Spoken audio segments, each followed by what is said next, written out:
இந்த நாளில் கூட வீக்கெண்ட்ல கூட நீங்க எல்லாரும் ஆண்டவரை தேடி வந்து அவரை துதிக்க வந்திருக்க நீங்க அனைவரும் பாக்கியவான். ஆமென். அல்லேலூயா, அல்லேலூயா. வேதம் சொல்லுது, கர்த்தரை நான் எக்காலத்திலும் ஸ்தோத்தரிப்பேன், அவர் துதி எப்பொழுதும் என் வாயில் இருக்கும். ஆமென். இந்த நாளில் கூட நீங்க தேவனை துதிக்க வந்திருக்கிறீங்க. எந்த நாளா இருந்தாலும் சரி, ஓய்வு நாள் தான் இல்லாம எல்லா நாளும் நீங்க வந்திருக்கீங்க. அதனால கர்த்தர் உங்களை ஆசீர்வதிப்பார். கொஞ்ச நேரம் தேவனுக்கு நன்றி செலுத்தி அவர் நம்ம வாழ்க்கையில செய்த நன்மைகள், இந்த வருடத்துல 6 மாதம் நம்ம கடந்து வரும்படியாய் தேவன் செய்த கிருபைகள் பெரியது. ஆமென். எவ்வளவோ போராட்டங்கள், எவ்வளவோ மன உளைச்சல்கள், எவ்வளவோ தேவைகள் மத்தியில தேவன் நம்மளை அழகா நடத்தி வந்திருக்கிறாரு. இந்த வருடத்துல 12 மாதத்துல 6 மாதத்தை கடக்க தேவன் உதவி செய்திருக்கிறார். மீதி மாதங்களை கடக்க ஆண்டவர் உதவி செய்வார். ஹல்லேலூயா. எத்தனை பேர் நம்புறீங்க? ஆமேன் சொல்லுவோமா? ஆமேன். ஹல்லேலூயா.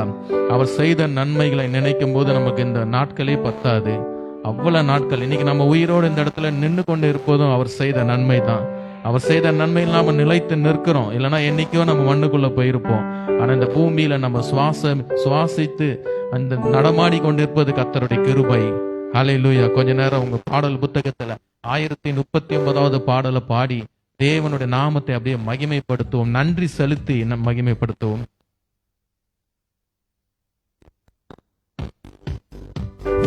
எல்லாரும் உற்சாகத்தோடு கரங்களை தட்டி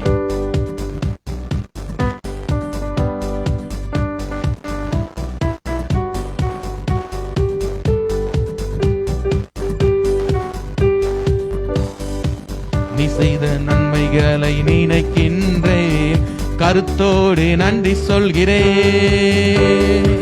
நீ செய்த நன்மைகளை நினைக்கின்றேன், கருத்தோடு நன்றி சொல்கிறேன். என் தாயின் கருவிலே நான் உருவான நாள் முதல் நாள்தோறும் காத்து வந்தீரே.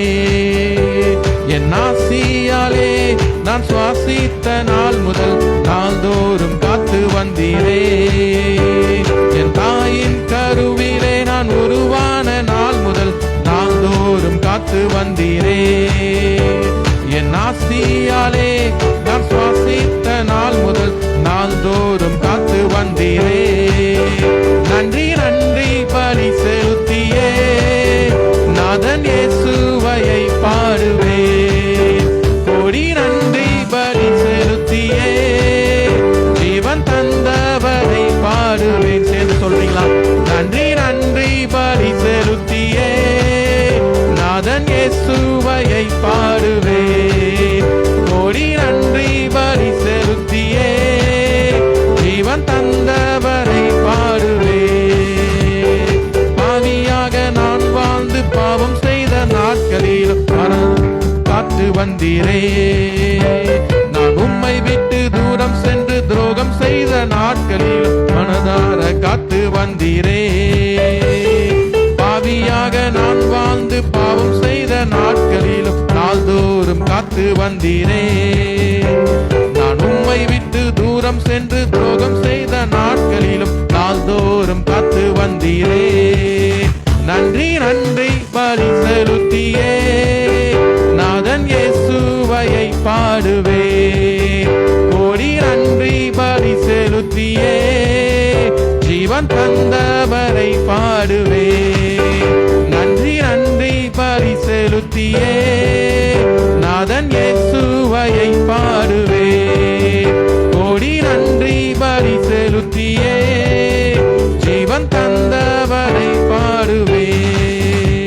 நான் திக்கற்று துணையின்று திடுக்கிட்ட நேரத்தில் துணையாக தேடி வந்தீரே.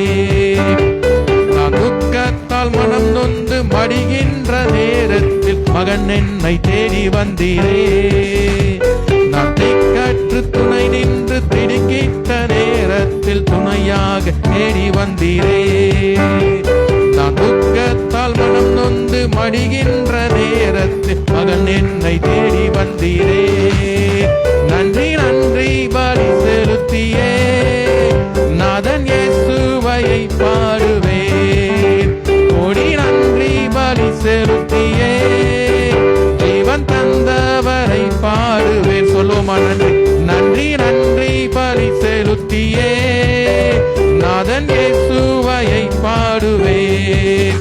கோடி நன்றி பலி செலுத்தியே ஜீவன் ஜீவன் தந்தவரை பாடுவே.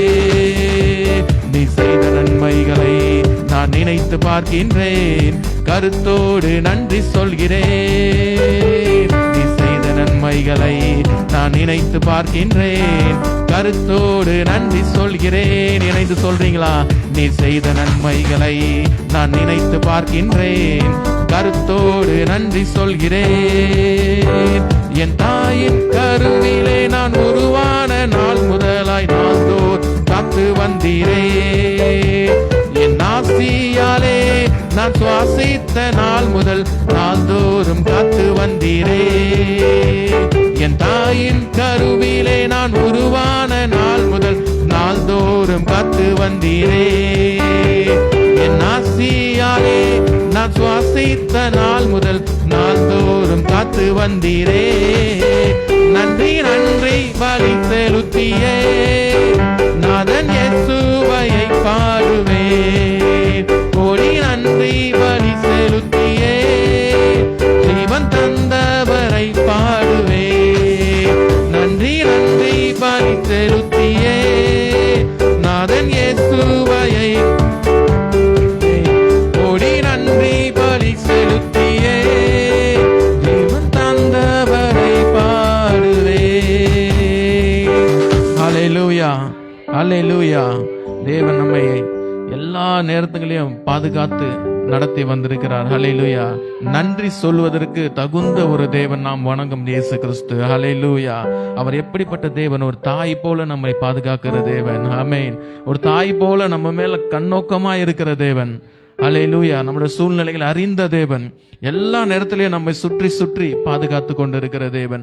எப்படி ஒரு தாய் தன் குழந்தைக்கு என்ன வேணும், எந்த நேரத்துல என்ன வேணும், என்ன கொடுக்கணும், அதுக்கு எப்போ பசிக்கும், அது இப்ப என்ன பண்ணுது, எதுக்கு அழுவுது, எப்போ தூங்கும், எல்லாவற்றையும் ஒரு தாய் எப்படி அறிந்திருப்பார்களோ அதே போல நம்முடைய தேவன் நம்மை குறித்து எல்லா விஷயத்தையும் அறிந்திருக்கிறார். நம்ம எந்த நேரத்துல நம்முடைய தேவைகளை சந்திக்கணும், எப்போ நமக்கு தேவைகளுக்கு கொடுக்கணும், எப்போ நமக்கு ஆறுதலை தரணும், எப்போ நமக்கு தேவைகளை சந்திக்கணும், எந்த நேரத்துல நம்ம அவர் என்ன விஷயங்களை செய்யணுமோ அதெல்லாம் அந்தந்த நேரத்துல நேர்த்தியா நம்ம செய்து முடிக்கிற தேவனாய் இருக்கிறார். ஹல்லேலூயா. ஒரு தாய் போல நம்மளை காண்கிறார். ஹல்லேலூயா. அவர் நம்மை சுற்றி சுற்றி வந்து கொண்டிருக்கிறார். எப்படி ஒரு குழந்தை ஒரு ரூம்ல இருந்தாலும், தாய் ஒரு சமையல் அறையில சமைச்சு கொண்டிருந்தாலும் அந்த குழந்தை மேலேயே நோக்கமா இருப்பாங்க. என்ன பண்ணுது, எங்க போகுது குழந்தை, எது மேல ஏறுதுன்னு. அதே போல தேவன் நம்ம மேல நோக்கமா இருக்கிறார். ஆமென். ஹல்லேலூயா. 1069வது பாடல் நம்ம பாடல் புத்தகத்துல இந்த பாடலை பாடி தேவனை மகிமைப்படுத்துவோம். அவர் நம்மை காண்கிறவர். ஹல்லேலூயா. தினம் தினம் நம்மை காப்பவர், நம் எண்ணங்களை ஏக்கங்களை அறிந்தவர், சுற்றி சுற்றி முன்னும் பின்னும் எப்பொழுதும் நம்மளை சூழ்ந்து நம்ம கூடவே பாதுகாப்பான அரணா இருக்கிறார். ஹல்லேலூயா. விசுவாசத்தோடு அந்த தேவனுக்கு நன்றி சொல்லி கரங்களை தட்டி பாடுவோம்.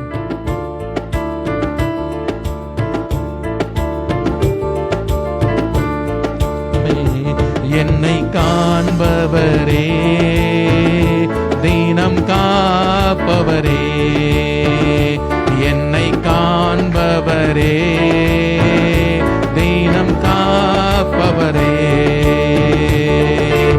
ஆராய்ந்து அறிந்திருக்கின்றீர், சுற்றி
ராஜா, நன்றி ராஜா, இயேசு ராஜா.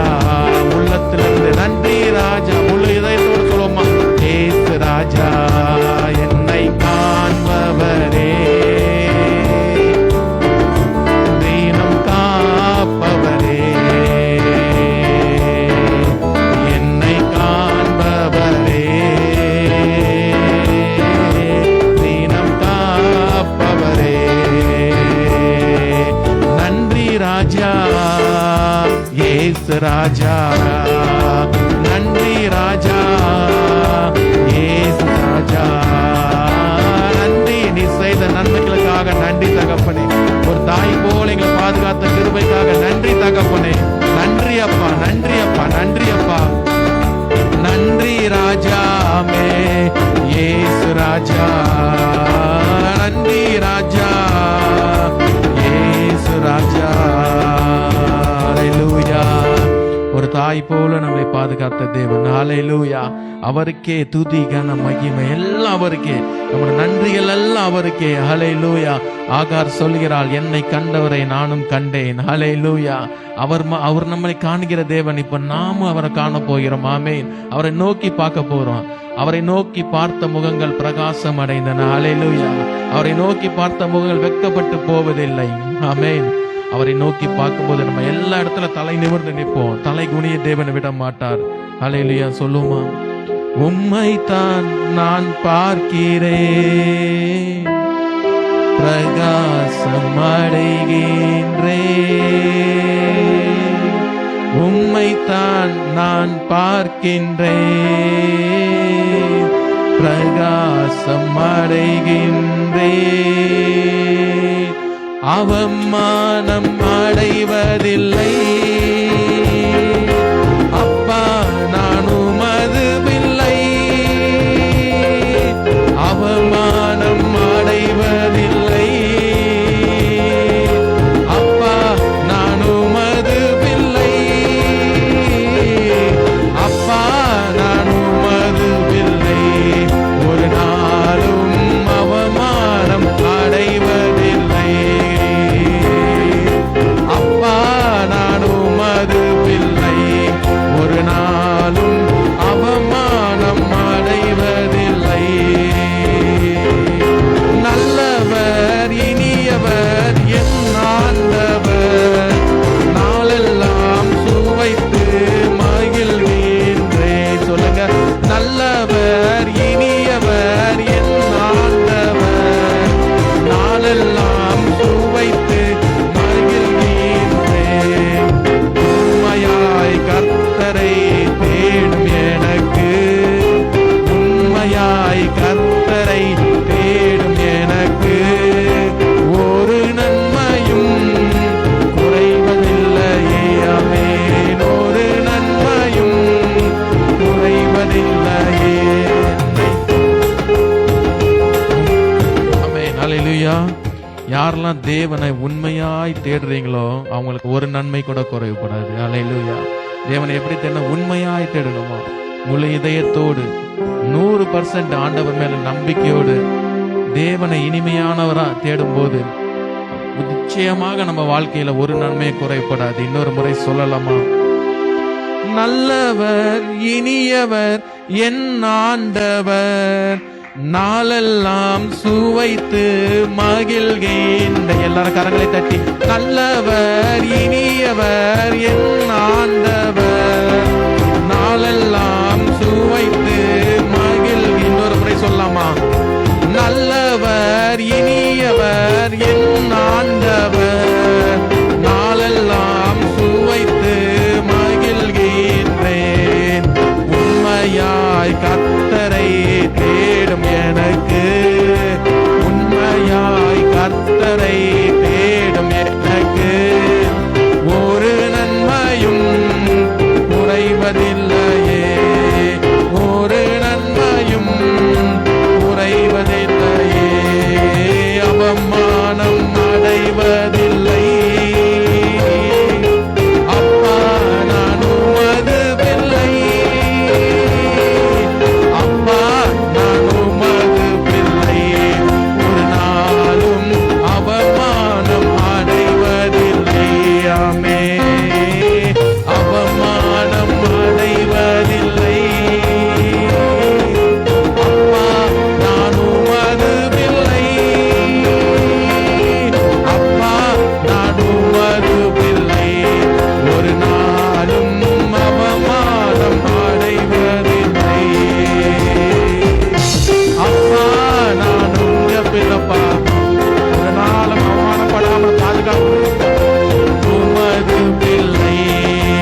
அவமானம். ஆமென். அப்பா நான் உமது பிள்ளை, அவமானம் அடைவதில்லை. தேவ பிள்ளைகளுக்கு என்னைக்குமே அவமானம் கிடையாது. நான் உமது பிள்ளை, அப்பா நான் உங்க பிள்ளைப்பா, நானும் அவமானம் அடைவதில்லை. அப்பா நான் உமது பிள்ளை, ஒரு நாளும் அடைவதில்லை. அல்லேலூயா. தேவனை பார்த்து அவரை துதிக்கிற பிள்ளைகள் வாழ்க்கையில உடைந்து போன நொந்து போன உள்ளத்தோட நீங்க இருந்தா கூட தேவனை துதிக்கிற பிள்ளைகளுடைய வாழ்க்கையில தேவன் கூடவே இருந்து பாதுகாக்கிறார். அல்லேலூயா, அல்லேலூயா. அநேக துன்பங்கள் ஒண்ணு சேர்ந்து வந்து உங்களை தாக்குனாலும், எத்தனை போராட்டங்கள் வந்தாலும், எத்தனை பிரச்சனைகள் வந்தாலும், எல்லாவற்றிலிருந்து தேவனை நோக்கி பார்க்கிற பிள்ளைகளை தேவனை விடுவிக்கிறார். அல்லேலூயா. அவர் முகத்தை நோக்கி பார்த்து வேண்டுதல் செய்கிற ஒவ்வொருத்தவங்களுடைய போராட்டங்களை, எத்தனை பிரச்சனை வந்தாலும் தேவனை விடுவிக்கிறார். அல்லேலூயா. இந்த 2வது சரணத்தை ஒரு முறை பாடுவோமா? உடைந்த நொந்த உள்ளத்தோடு கூடவே இருந்து பாதுகாக்கின்றே. சொல்லுமா? உடைந்த நொந்த உள்ளத்தோடு கூடவே இருந்து பாதுகாக்கின்றே. உடைந்த நொந்த உள்ளத்தோடு கூடவே இருந்து பாதுகாக்கின்றே. அநேக துன்பங்கள் சேர்ந்து வந்தாலும், அநேக துன்பங்கள் சேர்ந்து வந்தாலும், அனைத்தின் நின்றும் நீர் விடுவிக்கின்றே. அனைத்தின் நின்றும் நீர் விடுவிக்கின்றே. சொல்லும் அவமானம் அடைவதில்லை. அப்பா நான் உமது பிள்ளை, அவமானம் அடைவதில்லை. அப்பா நான் உமது பிள்ளை, அப்பா நான் ஆமென். ஒரு நாளும் அவமானம் அடைவதில்லை. அப்பா நான் உமது பிள்ளை, ஒரு நாளும் அவமானம் அடைவதில்லை. உம்மைத்தான் நான் பார்க்கின்றேன், பிரகாசம் அடைகின்றேன். உம்மைத்தான் நான் பார்க்கின்றேன், பிரகாசம் ஒரே ஒரு முறை விசுவாசத்தோடு சொல்லுவோமா? அவமானம் அடைவதில்லை. அப்பா நான் உமது பிள்ளை, அவமானம் அடைவதில்லை. அப்பா நான் உமது பிள்ளை, அப்பா நான் உமது பிள்ளை, ஒரு நாளும் அவமானம் அடைவதில்லை. அப்பா நான் உமது பிள்ளை, ஒரு நாளும் அவமானம் அடைவதில்லை.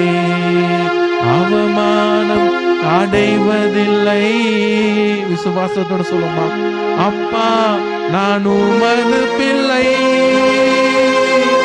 அப்பா நான் உமது பிள்ளை, ஒரு நாளும் அவமானம் அடைவது இல்லை. நன்றி தகப்பனே. இந்த நேரத்தில் உம்மை தேடும்படியாய் அப்பா நாங்கள் அனைவரும் இணைந்து உம்மை துதிக்கும்படியாய் நீர் கிருபை தந்தீர். நன்றி அசப்பா. துதிகளின் மத்தியில் வாசம் செய்பவரே அப்பா, எங்க துதிகளில இந்த நேரத்தில் நீர் வாசம் செய்திருப்பீர் என்று நாங்கள் விசுவாசிக்கிறோம். இந்த இடத்துல நீர் அசைவாடுகிறீர் என்று விசுவாசிக்கிறோம் தகப்பனே. அப்பா மீதியான நேரம் முழுவதும் நீர் பொறுப்படுத்தி நடத்துங்க அப்பா. துதித்த ஒவ்வொரு பிள்ளைகளுடைய வாழ்க்கையில எந்த அவமானமும் மேற்கொள்ளாதபடி அப்பா ஆண்டவரே நீர் அவங்களுக்கு ஆசீர்வாதங்களை கட்டளையிடுங்க அப்பா. காத்து கொள்ளுங்க அப்பா. எல்லா துன்பங்கள் நெருக்கங்கள் இருந்து விடுவித்துக் கொள்ளுங்க தகப்பனே. ஆசீர்வதிங்க. இயேசு கிறிஸ்துவின் மூலம் ஜெபிக்கிறோம் ஜீவனுள்ள நல்ல தகப்பனே. ஆமென். தயவுசெய்து உட்காருவோம். ஹல்லேலூயா. ஒரே ஒரு அறிவிப்பு, அடுத்த வாரம் செவ்வாய்க்கிழமை வாக்குத்தத்த ஆராதனை நடைபெறும்.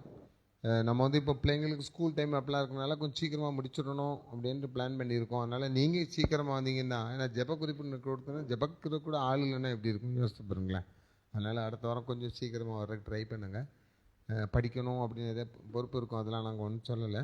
அதனால் கர்த்தருக்கு நேரத்தை ஒதுக்கும் போது கர்த்தர் உங்களுக்கு உதவி செய்ய வல்லவராக இருக்கிறார். அடுத்த வாரம் வாக்குத்தத்த ஆராதனையில் முடிஞ்சோடனே எல்லாருக்குமே ஒரு அன்பின் ஐக்கிய விருந்து உண்டு. அதை நமக்கு கொடுக்குற அந்த குடும்பத்தை கர்த்தர் ஆசீர்வதிப்பாராக. அல்லேலூயா. கர்த்தர் நல்லவர், பெரிய காரியங்களை செய்து செய்திக்காக கடந்து செல்ல போகிறோம். அருமையான சிஸ்டர் தனசெலி கர்த்தர் வார்த்தை கொடுப்பாங்க. அல்லேலூயா. கர்த்தருடைய பரிசுத்த நாமம் மகிமைப்படுவதாக. ஆண்டவராகிய இயேசு கிறிஸ்துவின் நாமத்தினாலே நான் உங்களை வாழ்த்தி வரவேற்கிறேன். இந்த வேளையிலும் நாம் தியானிக்கும்படியாக எடுத்துக்கொண்ட வேத வசனம் எபிரேயர் 10ஆம் அதிகாரம் 38-39 வசனங்களை எடுத்தவங்க வாசிங்க. எபிரேயர் 10:38-39.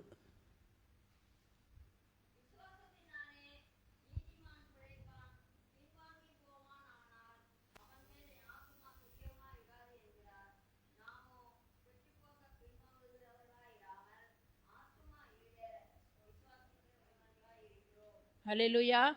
இந்த வசனத்தை தேவன் நமக்கு ஆசீர்வாதம் தரும்படியாக நாம் இந்த வேளையில் எல்லாரும் நம்ம ஒருமனப்பட்டு ஜெபிப்போம். எங்களை அதிகமாக நேசிக்கிறீங்களா அன்பின் தகப்பனே.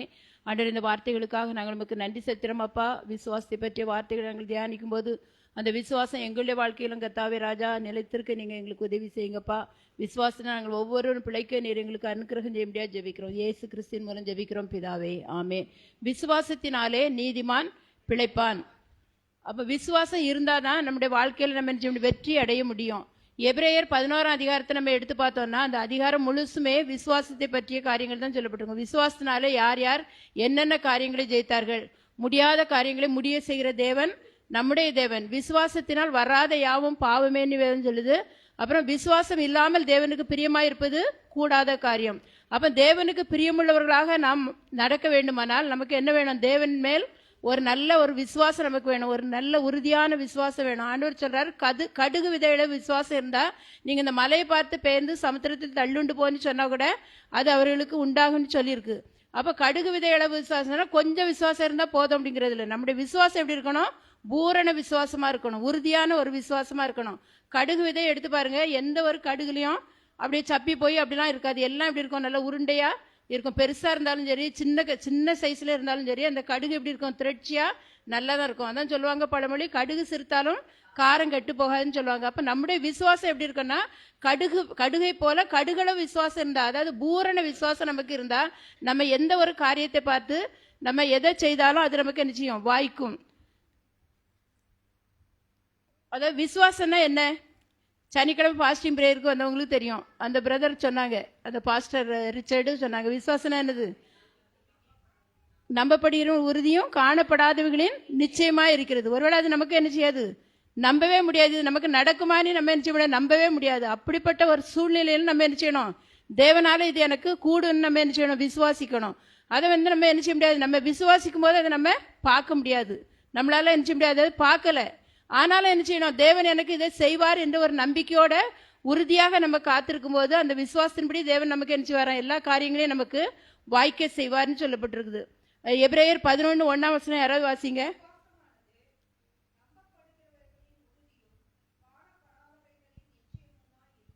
அப்ப விசுவாசங்கிறது நம்பப்படுகிறவர்களின் உறுதி. எதை நம்புறோமோ அதுல நம்ம என்ன செய்யணும்? உறுதியா இருக்கணும். இந்த காரியத்தை தேவன் எனக்கு கண்டிப்பா இதை எனக்கு செய்வார் நம்ம நம்பிக்கையோடு இருக்கும்போது இந்த காரியத்தை தேவன் நமக்கு என்ன செய்வார்? தேவனுடைய சித்தத்தின்படி அதை நமக்கு என்ன செய்வாராம்? தருவாரான்னு சொல்லியிருக்கு. அப்ப இந்த எபிரேயர் 11ஆம் அதிகாரத்துல விசுவாசத்தினாலே யார் யார் என்னென்ன காரியங்கள் எல்லாம் செய்தார்கள்னு சொல்லப்பட்டிருக்குது. அதை நீங்க வீடுகளில் போய் வாசிங்க. இப்போ ஒரே ஒரு வசனம் மட்டும் வாசிப்போம். எபிரேயர் 11ஆம் அதிகாரம் 31 - 34 வசனம் வரையும் வாசிங்க. எபிரேயர் 11ஆம் அதிகாரம் 30.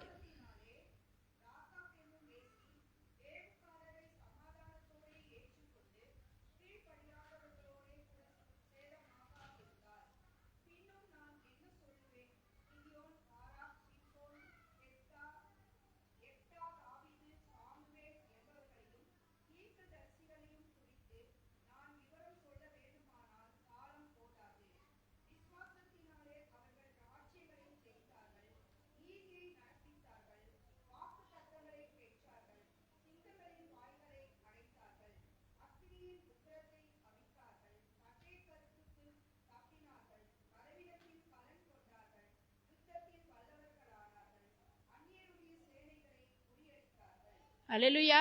இதுல ஒரு பெரிய லிஸ்டே போட்டிருக்கு. விசுவாசத்தினால என்னென்ன காரியங்களை அவர்கள் சாதித்தார்கள் சொல்லியிருக்கு. ராஜ்யங்களை ஜெயித்தார்கள். இப்ப யோசுவோட வாழ்க்கையில் நம்ம பார்த்தோம்னா, யோசுவா வந்து என்ன செய்தாராம், 32 ராஜாக்களை அவர் என்ன ஜெயித்தார். அப்ப அவருடைய பலத்தினால அவர் ஜெயிக்கல, தேவன் மீது உள்ள ஒரு நம்பிக்கையில ஜெயித்தாங்க. இவங்க வந்து யுத்த வீரர்கள் கிடையாது, இவங்க ராணுவ வீரர்கள்லாம் கிடையாது. இஸ்ரவேல் ஜனங்கள், எல்லா ஜனங்களும் தான் என்ன செய்தாங்க, எகிப்து தேசத்திலிருந்து கானான் தேசத்துக்கு போனாங்க. அப்படி வழியில போகும்போது 31 ராஜாக்களை இவங்க என்ன செய்தாங்களாம், ஜெயித்தாங்களாம். அப்ப ராஜ்யங்களை ஜெயித்தார்கள். இது வந்து இவங்க யுத்தத்திலே பழக்கப்பட்டவங்கன்னா அதுல வந்து என்ன செய்யிருக்கும், அவங்களுக்கு அந்த ட்ரைனிங்லாம் இருக்கும். ஆனா இவங்க என்ன பிரயாணமா தான் போயிட்டு இருக்காங்க. ஆனா தேவனுடைய கிருபையினால, தேவன் மீது உள்ள விசுவாசத்தினால அவங்க அந்த ராஜாக்களை எல்லாம் ஜெயித்து அதை வந்து என்ன செய்தாங்க, தங்களுக்கு அந்த நாடுகளை தங்களுக்கு சொந்தமாக்கி கொண்டார்கள். தானியேலுடைய வாழ்க்கையில பார்த்தோன்னா, தானியேல் ஆண்டவர் மேலுள்ள விசுவாசத்தினாலதான் சிங்கங்களின் வாய்களை அடைத்தார்கள் சொல்லிருக்கு. அப்போ அவன் வந்து என்ன செய்தான், சிங்கங்களின் வாயை கட்டக்கூடிய அளவுக்கு வல்லமையே தேவன் என்ன செய்தார், அந்த விசுவாசத்தின் மூலமாக கொடுத்தாரு. அக்கினியின் உக்கிரத்துக்கு தப்பினார்கள்னா, சாத்ராக் மேஷாக் ஆபேத்நேகோ அக்கினி சூளையில போட்டா கூட அவங்கள என்ன செய்யல, ஒண்ணுமே செய்யல. அக்கினியின் வாசனை கூட அவர்கள் மீது வீசவில்லைன்னு சொல்லப்பட்டிருக்கு. அப்படிப்பட்ட ஒரு பெரிய அற்புதங்கள் அவர்களுடைய வாழ்க்கையில நடந்துச்சு. இப்ப யோசேப்போட வாழ்க்கையில பார்த்தோம்னா, அவனுக்கு என்ன விசுவாசம் இருந்துச்சுன்னா, யோசேப்பு அந்த நாட்டுக்கு வந்து ஒரு ராஜா மாதிரி தான், பிரதம மந்திரியா தான் அவர் என்ன செய்தார், இருந்தாரு. அவர் செத்த உடனே என்ன சொல்லியிருக்கலாம், என்னைய கொண்டு என்ன செய்யுங்க, என்னுடைய தகப்பன் கல்லறையில் நீங்க அடக்கம் பண்ணுங்கன்னா, அப்போ அவன் இருந்த அவனுக்குள்ள அந்த பவர்ல, அந்த மதிப்புல அவன் என்ன செய்திருப்பாங்க, அந்த ராஜா அரண்மனையில இருந்தே அவனுக்கு என்ன செய்வாங்க, அவன் விரும்பினதை விட அதிகமான அளவு ஆடம்பரமா என்ன செய்திருப்பாங்க, அடக்கம் பண்ணியிருப்பாங்க. ஆனா அவன் அதை சொல்லல. இஸ்ரவேல் ஜனங்கள்ட்ட, தன் சகோதரர்கள்ட்ட சொல்றான், நான் மரித்த பிறகு நீங்க என்ன செய்யுங்க, என்னுடைய எலும்புகளை அந்த கானான் தேசத்துக்கு நீங்க என்னங்க எடுத்து செல்லுங்க. ஏன்னா தேவன் நிச்சயமா உங்களை சந்திப்பார். ஆபிரகாம், ஈசாக்கு, யாக்கோபுக்கு கொடுத்த அந்த வாக்குத்தத்தத்தை அவர் நிறைவேற்றுவார். அவர் நிறைவேற்றி உங்களை இந்த எகிப்து தேசத்துல அடிமைகளா இருக்கிற இந்த தேசத்துல இருந்து உங்களை நினைச்சுவார், கண்டிப்பா கானான் தேசத்துக்கு அழைத்து செல்வார். அப்போ நீங்க என்னுடைய எலும்புகளை நினைச்சுங்க எடுத்துட்டு போங்கன்னு ஒரு நம்பிக்கையோட நினைச்சுதான் சொன்னான். அது நடந்துச்சா நடக்கலையா, அவருடைய வாழ்க்கை நடந்துச்சு. அவர் செத்துட்டாரு, அடக்கம் பண்ணிட்டாங்க.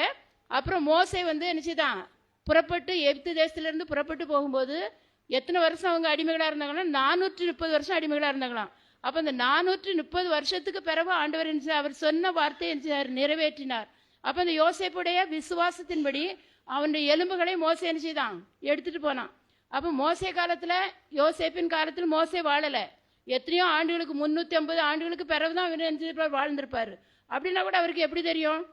அதாவது இந்த யோசேப்பு சொன்னதை அவனுடைய தலைமுறையினர் பின்னால வந்தவங்க என்ன செய்திருப்பாங்க, அதை ஞாபகப்படுத்திட்டே இருந்திருப்பாங்க. அதனால மோசே இதை வந்து என்ன செய்யறான், அதை நிறைவேற்றினான். அப்ப நம்முடைய ஆண்டவர் நம்ம எதை நம்புறோமோ, எதை விசுவாசிக்கிறோமோ, அது முடியாதுங்கிற சூழ்நிலை வந்தா கூட எத்தனை ஆண்டுகள் ஆனாலும் தேவன் நிச்சயமாக அதை நினைச்சுவார், அவர் சொன்னதை நிறைவேற்றுவார். யாக்கோபுக்கு தான் சொன்னார், நான் சொன்னதை செய்யுமிடம் உன்னை நான் கைவிடுவதில்லை. அப்ப ஆண்டவர் நமக்கு ஒரு வார்த்தை சொன்னார்னா அது நிறைவேறும் வரைக்கும், ஒருவேளை பார்க்கும்போது சூழ்நிலைகளை பார்க்கும்போது அது நிறைவேறக்கூடிய சூழ்நிலையே இருக்காது. ஆனா ஆண்டவர் சொன்ன வார்த்தையை நம்முடைய வாழ்க்கையில் அவர் என்ன நிச்சயமாகவே நமக்கு நிறைவேற்றி தருவார். ஆனா ஆண்டவர் சொல்றாரு, விசுவாசிக்கிறவனுக்கு எல்லாமே கூடும். உங்கள் விசுவாசம் தான் உலகத்தை ஜெயிக்கிற ஜெயம். அப்ப உலகத்தை ஜெயிக்கிற ஜெயம் எதுல இருக்கு, நம்முடைய விசுவாசத்துல இருக்கு. நம்ம எதை விசுவாசிக்கிறோமோ அது நம்முடைய வாழ்க்கையில நிச்சயம் நடக்கும். நம்ம என்ன செய்வோம், சில நேரங்களில் இது நடக்காதுன்னு சொன்னா அது நம்முடைய வாழ்க்கையில நிச்சயாது நடக்காது. அப்ப நம்ம ஒரு காரியத்தை பாசிட்டிவா திங்க் பண்ணி அதையே நம்ம சொல்லும் போது, நிச்சயமா கர்த்தர் மேல் உள்ள நம்பிக்கையில் நம்ம சொல்லும் போது அந்த காரியங்களை தேவன் நமக்கு என்ன நிறைவேற்றி தர வல்லவராய் இருக்கிறார். அப்போ ஒருவேளை இப்ப நடக்காத ஒரு சூழ்நிலை இருக்கு, ஒரு காரியத்துக்காக நம்ம ஜெபிக்கலாம், இது நம்முடைய வாழ்க்கையில இது நடக்காத ஒரு சூழ்நிலையா இருக்கலாம். அப்படிப்பட்ட சூழ்நிலையிலும் நம்ம சோர்ந்து போகாமல் என்ன செய்யணும்னா ஜெபித்துட்டே இருக்கணும். ஆண்டவர் எதை எனக்கு செய்தாலும் அது நன்மையா தான் இருக்கும் அப்படின்ட்டு ஆண்டவர் சொல்லியிருக்காருல, கர்த்தர் எனக்காக யாவற்றையும் செய்து முடிப்பார். யாரு சொன்னா, தாவீது சொன்னாரு. அவருடைய வாழ்க்கையில அவர் எதெல்லாம் விரும்புறாரோ அதை கர்த்தர் நினைச்சாரு, செய்து முடித்தார். அதனாலதான் அவர் நம்பிக்கையோட விசுவாசத்தோட கர்த்தர் எனக்காக எல்லாவற்றையும் செய்து முடிப்பார். அந்த விசுவாசம் நமக்கு என்ன செய்யணும், இருக்கணும். எதை செய்தாலும் நமக்கு ஒரு காரியத்துக்காக நம்ம ஜெபிக்கும் போது ஆண்டவர் எனக்காக இந்த காரியத்தை நிச்சயம் செய்து முடிப்பாருங்க நம்பிக்கையோடு இருக்கும்போது கண்டிப்பா நிச்சயம் அது நடக்கும். அதான் சொல்லியிருக்கு, விசுவாசிக்கிறவர்களுக்கு தான் நிச்சயம் அற்புதம் நடக்கும். ஒரு இடத்துல சொல்லியிருக்காரு, மார்க்கு மத்தேயு 13ஆம் அதிகாரம் 58ஆம் வசனம் வாசிங்க. மத்தேயு 13:58. நமக்கு விசுவாசம் இருந்தா நம்ம நினைக்கிற காரியங்களை ஆண்டவர் நமக்கு என்ன செய்யறாரு. ஆனா அவிசுவாசம் இருந்தா ஒண்ணுமே அவரால் என்ன செய்ய முடியாது, செய்ய முடியாது.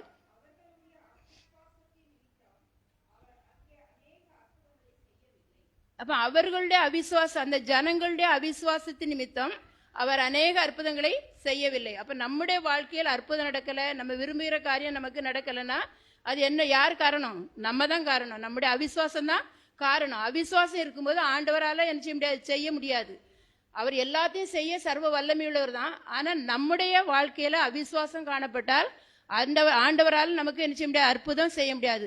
முடியாத சூழ்நிலையில ஆண்டவரால் இதை செய்ய முடியும்னு நம்ம நம்பினோம்னா நிச்சயமாக அந்த காரியத்துல தேவன் நமக்கு நினைச்சுவாரு, ஜெயத்தை தருவார், ஒரு வெற்றியை தேவன் நமக்கு தருவார். அதான் மார்க்ல சொல்லியிருக்கு, விசுவாசிக்கிறவர்களால் நடக்கும் அடையாளங்கள். யார் யாரெல்லாம் ஆண்டவர் விசுவாசித்து ஜெபிக்கிறோமோ என்னென்னலாம் நடக்குமா? மார்க் 16:17-18 வாசிங்க.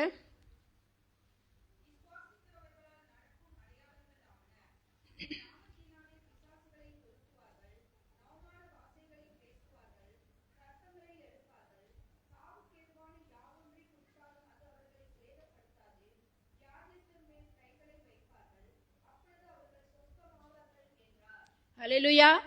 ஆண்டவர் விசுவாசிகளுக்கு என்ன செய்யிருக்காரு, அதிகாரத்தை கொடுத்துருக்காரு. இந்த அதிகாரத்தெல்லாம் கொடுத்துருக்காரு. நீங்க வியாதியஸ்தர் மேல் கை வச்சா கூட என்ன செய்யும், சுகமாகும். அப்ப ஆனா நம்ம ஜெபிக்கும் போது நமக்கு என்ன செய்யணும், அந்த ஒரு நம்பிக்கை வேணும். யார் ஜெபிக்க வர்றாங்களோ அவங்களுக்கும் என்ன செய்யணும், அந்த நம்பிக்கை இருக்கணும். இருந்தாதான் ஆண்டவர் என்ன செய்வார், வியாதியை குணமாக்க முடியும், பிசாசுகளை நம்மளால துரத்த முடியும். ஆண்டவர் மீது நம்பிக்கை இருந்தால் எல்லா விதமான அற்புதங்களையும் தேவன் நமக்கு செய்வார், செய்ய வல்லவராக இருக்கிறார். வேதத்தில் சொல்லியிருக்கிறது, ஒரு ஊமையான ஆவி பிடித்த ஒரு பிள்ளையின் தகப்பன் வந்தானா, ஆண்டவரே என் மகன் என்ன செய்யறான், அலக்களிக்கப்படுறான், தீயிலும் தண்ணீர்லும் விழுறான், உங்களுடைய சீஷர்களிடத்துல கொண்டு வந்தேன், அவர்களால சுகமாக்க முடியல, நீங்க ஏதாவது மனதிருங்க எனக்கு என்ன செய்யுங்க, உதவி செய்யுங்கன்னு கேட்கும்போது ஆண்டவர் சொல்றாரு, நீ விசுவாசிக்க கூடுமானால் உனக்கு இது என்ன செய்யும், நடக்கும்னு சொல்றாரு. அப்ப அந்த பிள்ளையுடைய தகப்பன் என்ன சொல்றான், ஆண்டவரே நான் விசுவாசிக்கிறேன், ஆனாலும் என் அவிசுவாசம் நீங்க எனக்கு உதவி செய்யும். அப்ப அவனுடைய உள்ளத்துல இருந்தது என்னது, அவிசுவாசம் இருந்துச்சு. விசுவாசம் ஒரு பக்கம் இருக்கு, அவிசுவாசம் ஒரு பக்கம் இருக்கு. அதனால அவனுக்கு என்ன செய்யல, அற்புதங்களை சீஷர்களால செய்ய முடியல. அப்ப ஆண்டவர் சொல்றாரு, விசுவாசம் இல்லாத மாறுபாடுள்ள சந்ததியேன்னு சொல்றாரு. அப்ப அவிசுவாசமும் விசுவாசமும் நம்மகிட்ட கலந்து காணப்பட்டா நம்ம எப்படிப்பட்டவர்களாம், விசுவாசம் இல்லாத மாறுபாடுள்ள சந்ததி அப்படின்னு அவனுக்கு புத்தி சொல்லி அவனுக்கு என்ன செய்யறார், அந்த அற்புதத்தை செய்தார். பிசாசே ஆண்டவர் என்ன துரத்தினார்னு சொல்லப்பட்டிருக்கு. அப்ப நம்முடைய விசுவாசம் இன்னைக்கு எப்படி இருக்குது, ஆண்டவர் நமக்கு செய்வார்னு நினைச்சிடும், நம்ம விசுவாசிக்கிறோம், ஆண்டவருக்கு இது எல்லாத்தையும் செய்ய முடியும், அது அவர் எனக்கு இது என்ன செய்வார்னு நம்ம விசுவாசிக்கிறோம். ஆனாலும் என்ன செய்யுது, அந்த உடனே அந்த காரியம் நமக்கு நடக்கலைன்னா நம்முடைய உள்ளத்துல என்ன வந்துருது, அவிசுவாசம் வந்துருது. இது நடக்குமா நடக்காதா, இதெல்லாம் இது எப்படி நடக்க போகுது அப்படின்னு வந்துருது. அப்போ அப்படிப்பட்ட அவிசுவாசம் வரும்போது நம்முடைய வாழ்க்கையில் என்ன செய்ய முடியாது, எதையுமே நம்ம பெற்றுக்கொள்ள முடியாது. அப்ப நம்முடைய விசுவாசம் எப்படி இருக்கு, இந்த பிள்ளையினுடைய தகப்பன், இந்த ஊமையான ஆவி பிடித்த பிள்ளையினுடைய தகப்பனுடைய விசுவாசத்தை போல நம்முடைய விசுவாசம் இருக்குதா, இல்லைன்னா யோபை போல ஒரு விசுவாசம் நமக்கு காணப்படுதான்னு பார்ப்போம். யோபு எப்படி இருந்தாரு, ஆண்டவர் என்ன கொன்னு போட்டா கூட என்ன செய்ய மாட்டேன், அவரை விட்டு நான் போக மாட்டேன், அவரை தான் நான் நம்பி இருக்கிறேன்னு சொன்னாரு. ஆண்டவர் அவரை கொன்னு போடல, அவருக்கு நிறைய துன்பங்கள் வந்துச்சு, கஷ்டங்கள் வந்துச்சு, போராட்டங்கள் வந்துச்சு. ஆனா எல்லா போராட்டத்திலையும் அவர் பொறுமையோட ஆண்டவரையே நம்பி அவர் மீது விசுவாசமா இருந்தபடினால ஆண்டவர் என்ன செய்தார், ரெட்டிப்பான ஆசீர்வாதங்களை அவனுக்கு என்ன செய்தார், கொடுத்தார். இழந்து போன எல்லாவற்றையும் எப்படி பெற்றுக்கொண்டானா, ரெண்டத்தனையாக பெற்றுக்கொண்டான். அப்ப அப்படிப்பட்ட விசுவாசம் நமக்கு இருந்தா நம்முடைய வாழ்க்கையில் நஷ்டங்கள் கஷ்டங்கள் வந்தாலும் அந்த கஷ்டத்தின் மத்தியிலும் நஷ்டங்கள் மத்தியிலும் போராட்டத்தின் மத்தியிலும் நம்ம ஆண்டவர் மீது மட்டும் நம்பிக்கையுள்ளவர்களாக இருந்தோமானால் நம்ம இழந்து போன எல்லாவற்றையும் தேவன் நமக்கு என்ன செய்வார், ரெட்டிப்பாக நமக்கு தருவார். அப்ப இந்த விசுவாசத்துல பிழைத்த ஒரு குடும்பத்தை பற்றி நம்ம இப்போ பார்க்க போறோம். அது யாருன்னா, ராகாப்ங்கிற ஒரு வேசி. யோசுவா 2 9-11 வரைக்கும் வாசிங்க. யோசுவா 2:9-11. இதுல இஸ்ரவேல் ஜனங்கள்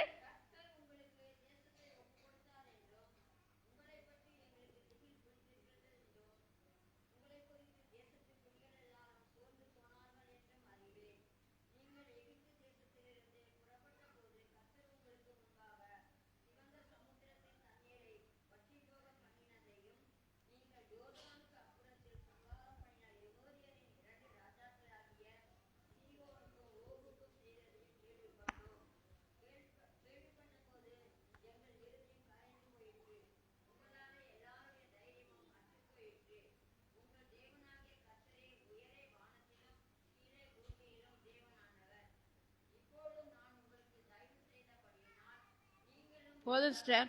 அப்ப இதுல வந்து ராகாப் சொல்றா, யார்கிட்ட சொல்றான்னா இஸ்ரவேல் ஜனங்கள் யோசுவா வந்து 2 வேவுகாரர்களை எரிகோ பட்டணத்தை வேவு பார்த்துட்டு வாங்க, அந்த பட்டணம் எப்படி இருக்குதுன்னு பார்த்துட்டு வாங்கன்னு என்ன செய்றாரு, அனுப்பி விடுறாரு.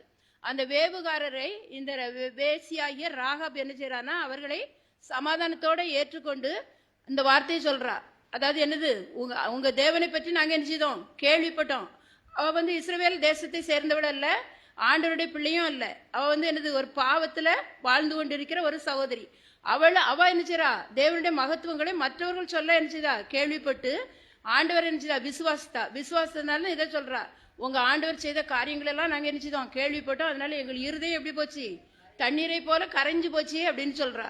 அப்ப அவளுக்கு என்ன செய்யுச்சுன்னா, ஆண்டவரை கேள்விப்பட்ட மாத்திரத்திலே ஆண்டவரை பற்றி ஒரு நம்பிக்கை, ஒரு அசைக்க முடியாத ஒரு நம்பிக்கை இருந்ததுனால்தான் அவ விசுவாசம் சொல்றா, உங்க ஆண்டவர் என்ன செய்ய போறாரு, எங்க தேசத்தை உங்க கையில ஒப்பு கொடுக்க போறாரு. அப்ப நீங்க என்ன செய்யணும், நான் உங்களுக்கு தயவு பாராட்டினது போல நீங்களும் என் குடும்பத்தை என்ன செய்யணும், பாதுகாக்கணும், எங்களை அழிக்க கூடாதுன்ட்டு ஒரு அடையாளத்தை கேட்டு வாங்குறா. அப்ப இதுல வந்து இதனால அவளுடைய விசுவாசத்தினால அவ மட்டும் இல்ல, அவளுடைய குடும்பம் முழுவதும் என்ன செய்ச்சு, காக்கப்பட்டுச்சு. அப்ப இந்த இஸ்ரவேல் ஜனங்கள் எரிகோவுக்கு வராங்க. வரும்போது அவ என்ன செய்யறாங்கன்னா எல்லா ஜனங்களையும் என்ன செய்றாங்க, பட்டயத்தினால் கொன்று போட்டாங்கன்னு இருக்கு. ஆனா ராகாப் இருந்த வீட்டுல போய் அந்த வேவுகாரர்கள் போய் அந்த ராகாப் குடும்பத்தினரை மட்டும் என்ன செய்தாங்களாம், அவங்கள பத்திரமா மீட்டு இஸ்ரவேலின் பாளையத்துக்கு புறமே வைத்தார்கள்னு சொல்லப்பட்டிருக்குது. அப்ப இப்படிப்பட்ட விசுவாசம் அவளுக்கு இருந்தபடினால், முதலாவது அவ வந்து ஒரு வேசியாக இருந்தபடினால அந்த எரிகோ கோட்டையின் அந்த அலங்கத்தின் மதில்ல தான் அவ வீடு இருந்துச்சு. ஆனா இப்போ எப்படின்னா, இஸ்ரவேல் ஜனங்களுக்குள்ளே அவள் என்ன செய்தாலாம், குடியிருந்தாளாம். இஸ்ரவேல் ஜனங்களின் நடுவில் குடியிருந்தாள். அப்போ ஆண்டவர் என்ன செய்றார், ஒதுக்கப்பட்ட தள்ளப்பட்ட மக்களையும் கூட அவரை நம்பி வரும்போது என்ன செய்றாரு, அவருடைய பிள்ளைகளாக ஏற்றுக்கொண்டு அதற்கேற்ற சுதந்திரத்தை தேவன் அவர்களுக்கு என்ன செய்றாரு, கொடுக்கிறாரு. அப்ப நம்ம ஆண்டவர் என்ன செய்யணும்னா, உறுதியாய் பற்றி கொண்டு அவர் மீது நம்பிக்கை உள்ளவர்களாக விசுவாசம் உள்ளவர்களாக இருக்கும்போது நம்ம ஒருத்தர் மூலமாக நம்முடைய குடும்பம் முழுவதும் நிச்சயம் காக்கப்படும். இந்த ராகாப் மூலமாக அந்த முழு குடும்பமும் அவளுடைய உறவினர்கள் அனைவரும் என்ன செய்தாங்க, காக்கப்பட்டாங்கன்னு சொல்லப்பட்டிருக்குது. அதான் அப்போஸ்தலர் 16ஆம் அதிகாரத்துல ஒரு வசனம் உண்டு. கர்த்தராகி, நம்ம இன்னைக்கு வாசித்த வேத பாடத்துல வந்துச்சு, கர்த்தராகி இயேசு கிறிஸ்து விசுவாசி, அப்பொழுது நீயும் உன் வீட்டாரும் ரட்சிக்கப்படுவீர்கள். அப்ப இவ ஆண்டவர் என்ன செய்தாரு, விசுவாசித்தபடினால அவளும் அவளுடைய குடும்பம் முழுவதும் நினைச்சுதாங்க காக்கப்பட்டாங்க. அப்ப விசுவாசத்தினால்தான் நீதிமான் பிழைப்பான் என்ற வார்த்தையின்படி இவளுடைய விசுவாசத்தின் மூலமாக அந்த ராகாவுடைய குடும்பம் முழு குடும்பமும் என்ன காக்கப்பட்டுச்சு. அப்ப இவ ஆண்டவரை பற்றி அறியாதவளா இருந்தாலும் ஆண்டவர் மீது நம்பிக்கையுள்ளவளா இருந்தபடினால காக்கப்பட்டாங்க. ஆண்டவரை அறிந்து அவரை விட்டு பின்வாங்கி போன யூதாசுடைய வாழ்க்கையை நம்ம பார்த்தோம்னா, யூதாஸ் என்னச்சுதான் பண ஆசை பிடித்தவனாக 30 வெள்ளிக்காசுக்கு ஆண்டவரை என்னச்சுதான் காட்டி கொடுத்தான். ஆண்டவரை கொலை செய்வதற்காக காட்டி கொடுத்தான். அதனால அவன் வந்து யூதாஸ் 12 சீஷர்கள்ல ஒரு சீஷன் தான், ஒரு அப்போஸ்தலன் தான். அப்படி இருந்தாலும் அவனுக்கு இருந்துச்சு ஒரு பெரிய பதவியும் குடிச்சிருந்து, ட்ரெஷரர், அதாவது என்னது, பொருளாளர் பதவி. பணப்பையை தூக்கிட்டு எங்க போனாலும் வரவு செலவு பார்க்குற பதவி அவனுக்கு இருந்துச்சு. அப்படிப்பட்ட சூழ்நிலையிலும் அவன் என்னச்சுன்னா ஆண்டவரை பணத்துக்காக 30 வெள்ளிக்காசுக்கு என்னச்சுதான் காட்டி கொடுத்தான். அப்ப ஆண்டவர் மீது ஒரு நம்பிக்கை இல்லை, அவன் ஆண்டவர் மீது ஒரு அன்பு இல்லாதபடினால அந்த விசுவாசத்தை விட்டு அவன் பின்வாங்கி போனபடினால அவன் என்ன செய்தான்னா நாண்டு கொண்டு செத்தான். நாண்டு கொண்டு செத்தது மாத்திரம் இல்ல, அப்போஸ்தலர் 1ஆம் அதிகாரம் 16, 17 வசனங்கள் வாசிங்க. அவன் ஆண்டவருடைய சீஷரில் ஒருவனாக எண்ணப்பட்டாலும் நாண்டு கொண்டு செத்து தலைகீழாக விழுந்து வயிறு வெடித்து அவன் குடல்கள் எல்லாம் சிதறி போயினன்னு சொல்லப்பட்டிருக்கும். ஒரு பயங்கரமான பரிதாபமான முடிவு அவனுக்கு இருந்துச்சு. வாசிங்க அது அப்போஸ்தலர்.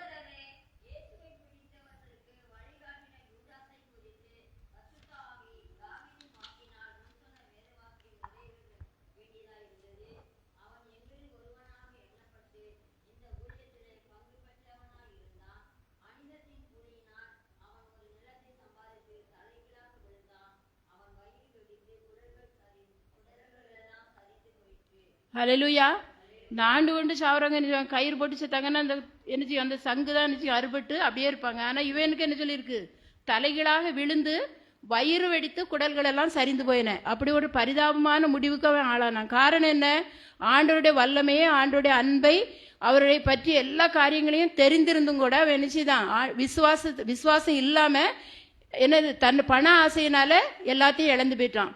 அதை நம்ம முதலாவது வாசித்த எபிரேயர் 10ஆம் அதிகாரம் 31ஆம் வசனம் 39வது வசனம் வாசிங்க. எபிரேயர் 10:39.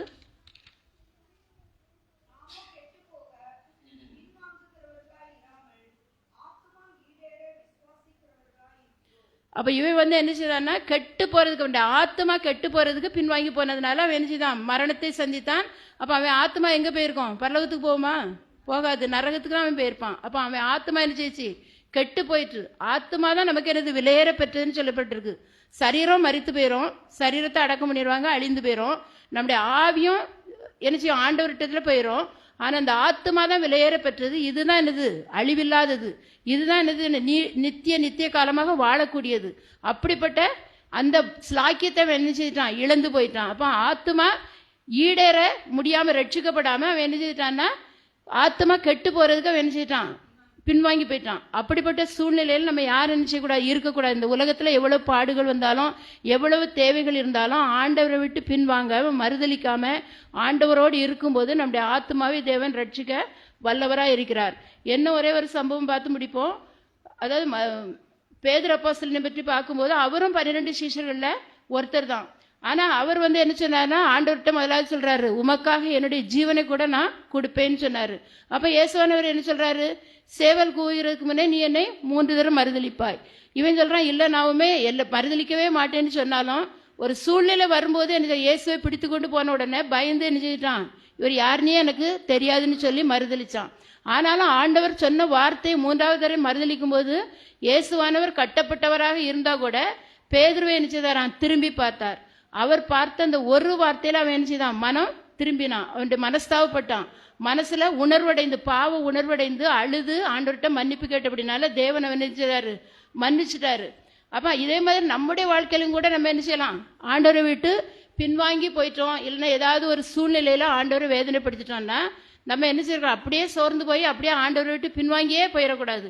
மறுபடியும் ஆண்டவருடைய சமூகத்தில் வந்து நம்ம மனங்கசந்து உணர்வடைந்து ஆண்டவரை நோக்கி பார்க்கும்போது ஆண்டவர் நம்முடைய காரியங்களை என்ன செய்வார், மாற்ற வல்லவராக இருக்கிறார். நமக்கு மன்னிப்பை கொடுத்து நம்முடைய ஆத்மாவை என்ன செய்வார், மீட்க வல்லவராக இருக்கிறார். இந்த பேதுரு அப்படி மறுதளித்த போதிலும் ஆண்டவரிடத்துல மறுபடியும் வந்தபடினால அந்த பேதுரு மூலம் என்ன செய்தார், பெரிய அற்புதங்களை தேவன் செய்தார்.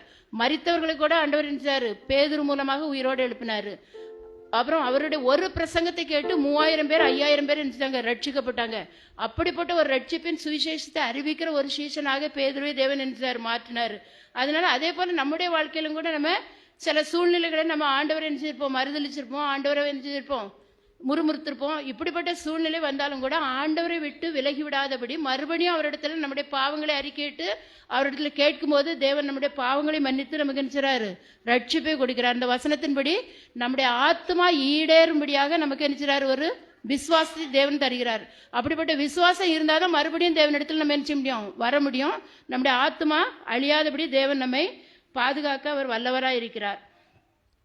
அதனால் ஒருவேளை நம்ம பேதுருவை போல யூதாசை போல நம்ம என்ன செய்யக்கூடாது, இருக்கவே கூடாது. நம்மெல்லாம் மனிதர்கள் தான், பாவிகள் தான், பாவத்தில் பிறந்தவங்க தான், பாவ உலகத்தில் ஜீவிக்கிறவங்க தான். அதனால அப்படிப்பட்ட எந்த சூழ்நிலையும் நமக்கு இந்த பாவம் நம்ம என்ன செய்யும், நெருங்கும். அப்படியே ஒருவேளை பாவம் செய்துட்டோம், ஆண்டவரை மறுதளிச்சிட்டோம்னா கூட அதிலே நம்ம மீழ்ந்து போகாதபடி மறுபடியும் ஆண்டவர் இடத்துல வரும்போது தேவன் நமக்கு என்ன செய்யறார், மன்னிப்பை தந்து நம்ம என்ன செய்யறாரு, காக்க வல்லவராக இருக்கிறார்.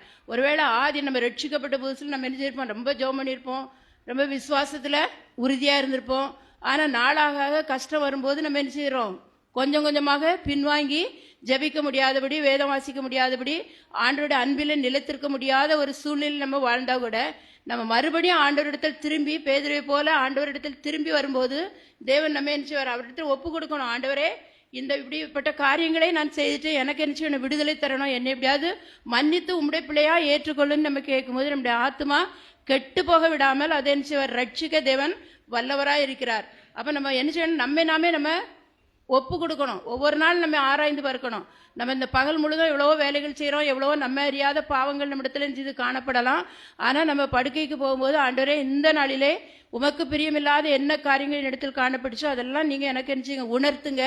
நம்ம அப்படி கேட்கும்போது நிச்சயமாக ஒருவேளை அது நமக்கு தப்புன்னு தெரியாமல் கூட நம்ம ஏதாவது ஒரு காரியங்களை செய்திருக்கலாம், இல்லைன்னா ஏதாவது காரியங்கள் பேசியிருக்கலாம். ஆனால் நம்ம ஆண்டவர்கிட்ட நம்ம கேட்கும்போது ஆவியானவர் நமக்கு என்ன செய்வார், நம்முடைய தவறுகளை நமக்கு சுட்டி காட்டி அதிலிருந்து விடுதலை பெற தேவன் நமக்கு உதவி செய்வார். அதனால் நம்ம வாசித்த வசனத்தின்படி நம்ம என்ன செய்யணும், விசுவாசத்தினால் நீதிமான் பிழைப்பான். பின்வாங்கி போகாமல் விசுவாசத்திலே நம்ம உறுதியாக இருந்து நம்முடைய ஆத்மாவே ஒவ்வொருவரும் என்ன செய்யணும், காத்துக்கொள்ளணும். அழிவில்லாத ஆத்மா அறிவில்லாமல் இருப்பது நல்லதல்லன்னு சொல்லியிருக்கு. அப்போ நம்முடைய ஆத்மா எப்படி இருக்கணும்னா காக்கப்படணும். நித்திய ஜீவனுக்காக நம்ம என்ன செய்யணும், முயற்சி பண்ணணும். நித்திய ஜீவனை பெற்றுக்கொள்வதற்கு இந்த நம்ம வாழ்ற இந்த உலகத்துல இருக்கும்போதே நம்ம என்ன செய்யணும், தேவனுக்கு பிரியமுள்ளவர்களாக, தேவனை விசுவாசிக்கிறவர்களாக நம்ம காணப்படும் போது தேவன் நம்மை என்று ஆசீர்வதிப்பார், நன்மையினால் இருப்பார். எப்படி அந்த ராகா பேசிய அவளுடைய விசுவாசத்தின் மூலமாக அவளுடைய முழு குடும்பமும் காக்கப்பட்டது போல நம்ம ஒருத்தருடைய விசுவாசனால் நம்முடைய குடும்பங்கள் நிச்சயம் காக்கப்படும். நம்முடைய குடும்பங்களை தேவன் நிச்சயவார் பாதுகாப்பார். நம்முடைய குடும்பங்களில் செய்கிற வேலைகளை தேவன் நிச்சயவார் ஆசீர்வதிப்பார். அதனால நம்ம எல்லாரும் ஜெபிக்கிறவர்களாக, தேவனிடத்தில் நம்ம ஒப்பு கொடுக்கிறவர்களாக மாற வேண்டும் என்று தேவன் விரும்புகிறார். ஆதியில் கொண்டிருந்த அன்பிலே நம்ம நிலைத்திருக்கணும்னு சொல்றாரு. அந்த ஒரு சபையை பார்த்தா சொல்றாரு, நீ ஆதியிலே கொண்ட அன்பை விட்டா என்ற குறை எனக்கு உண்டுன்னு சொல்றாரு. அப்படிப்பட்ட குறைகள் நம்ம இடத்துல காணப்படுமானால் நம்ம ஆண்டவரிடத்துல ஒப்பு கொடுத்து அவரிடத்துல நிச்சயம் நம்ம கேட்கணும், ஆண்டவரே இந்த குறைகள் என்னிடத்தில் காணப்படுது, இதுல இருந்து எனக்கு என்ன செய்யுங்க, விடுதலை தாங்க. நம்மளால முடியாது, தேவன் ஒருவர் தான் நமக்கு என்ன செய்ய முடியும், அப்படிப்பட்ட காரியங்கள்ல இருந்து விடுதலை தர முடியும். அதனால நம்ம ஆண்டவரை நோக்கி ஒவ்வொரு நாளும் பார்ப்போம். ஒவ்வொரு நாளும் இப்போ நம்ம ஒரு ட்ரெஸ் போடுறோம்னா அந்த ட்ரெஸ் என்ன செய்யுது, நம்ம வேணுக்குன்னே அழுக்காக மாட்டோம். வெளியே போயிட்டு வந்தோம்னா அது தானாகவே என்ன செய்கிறோம், அழுக்காயிரும். அதே போல் இந்த பாவ உலகத்தில் வாழ்கிற நம்ம பாவம் சொல்ல நேரம் நம்ம என்ன செய்யும், அணுகும். அப்படிப்பட்ட நேரத்தில் இயேசுவின் ரத்தத்தினால் நம்ம கழுவப்படி எப்படி நம்ம ட்ரெஸ்ஸை துவைச்சி அதை சுத்தப்படுத்துகிறோமோ அதே மாதிரி நம்முடைய இருதயம் சுத்தமாக இருக்கணும், பரிசுத்தமாக இருக்கணும்னா தேவனுடைய ரத்தத்தினால் நம்ம அனுதினமும் கழுவப்பட்டு ஆண்டவருடைய பிள்ளைகளாக மாற வேண்டும் என்று ஆண்டவரிடத்தில் நம்ம கேட்போம். தேவன் தாமே இந்த வார்த்தைகளை ஆசீர்வதிப்பாராக. இந்த வார்த்தையின்படி தேவன் நமக்கு விசுவாசத்தை தரும்படியாக நம்ம எல்லாம் எழும்பி நின்று ஆண்டவரை நோக்கி பார்ப்போம்.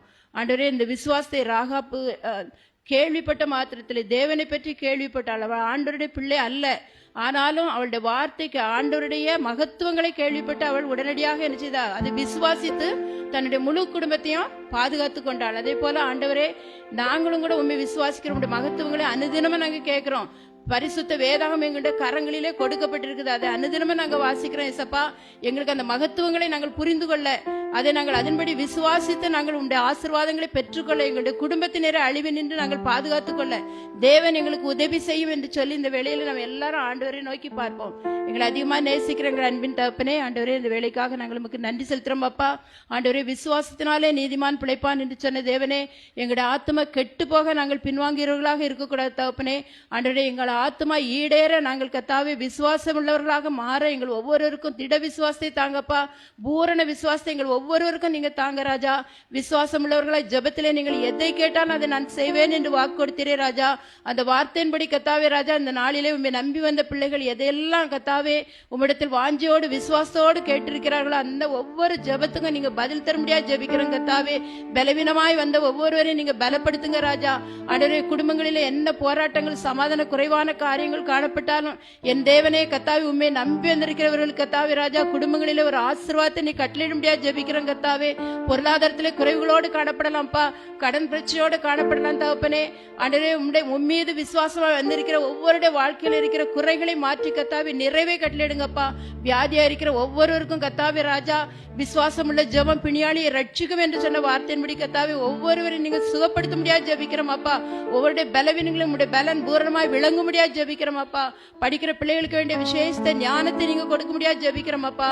பிள்ளைகளும் விசுவாசத்தோடு இந்த ஞானத்தை பிள்ளைகள் பெற்றுக்கொள்ள தேவன் அவர்களுக்கு உதவி செய்ய முடியாது ஜெபிக்கிறோம் ராஜா. ஆண்டவரே, எங்களை முற்றிலுமாக தாழ்த்தி உடைய சமூகத்தில் அர்ப்பணிக்கிறோம். வந்த ஒவ்வொருவரும் நீங்க ஆசீர்வதித்து அனுப்புங்க ராஜா. மன விருப்பங்கள் எல்லாவற்றையும் நீங்க நிறைவேற்ற முடியாது ஜெபிக்கிறோம் தகப்பனே. ஆண்டு இந்த மாதம் முழுவதும் தேவன் எங்களோடு இருந்து வழிநடத்தின தேவனே, புதிய மாதத்துல தகப்பனே உம்முடைய புதிய கிருபை எங்கள் ஒவ்வொருடைய குடும்பங்களையும் சூழ்ந்து கொள்ள முடியாது நாங்கள் ஜெபிக்கிறோம் அப்பா. நன்மையும் கிருபையும் ஒவ்வொரு பிள்ளைகளுடைய குடும்பங்களையும் ஒவ்வொரு பிள்ளைகளுடைய பிள்ளைகளையும் சூழ்ந்து கொள்ள முடியாது நாங்கள் ஜெபிக்கிறோம் அப்பா. துதி கனமகிமை எல்லாம் நமக்கு செலுத்துகிறோம். இயேசு கிறிஸ்துவின் மூலம் ஜெபிக்கிறோம் பிதாவே, ஆமென். சொல்லுமா, என் ஆத்மாவே கர்த்தரை சோதரி, என் முழுவதுமே பரிசுத்த நாமத்தை சோதரி. என் ஆத்மாவே கர்த்தரை சோதரி, மறவாதே. ஆமென், ஆமென்.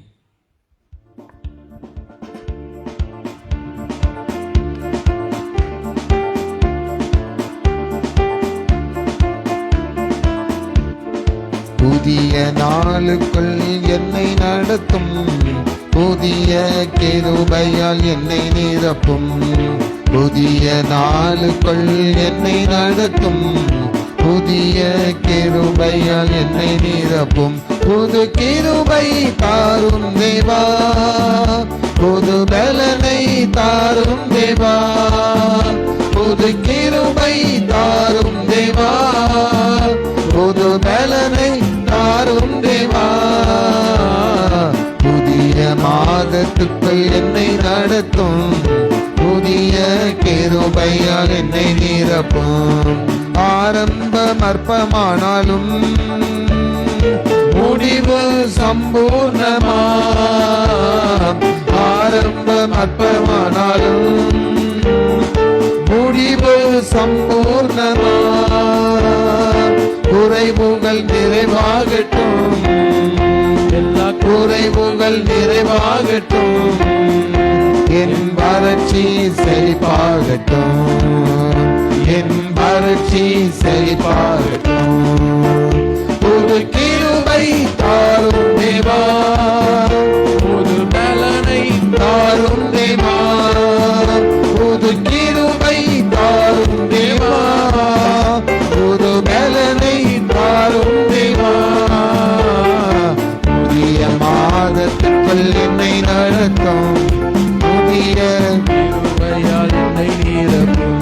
ஆமென். புதிய மாதத்திற்குள் என்னை நடத்தும், புதிய கிருபையால் என்னை நிரப்பும். அல்லேலூயா, அல்லேலூயா. கர்த்தர் உங்களுக்கு புதிய மாதத்திலே ஒரு குறைவும் இல்லாமல் ஆசீர்வதிப்பாராக. ஆமென்.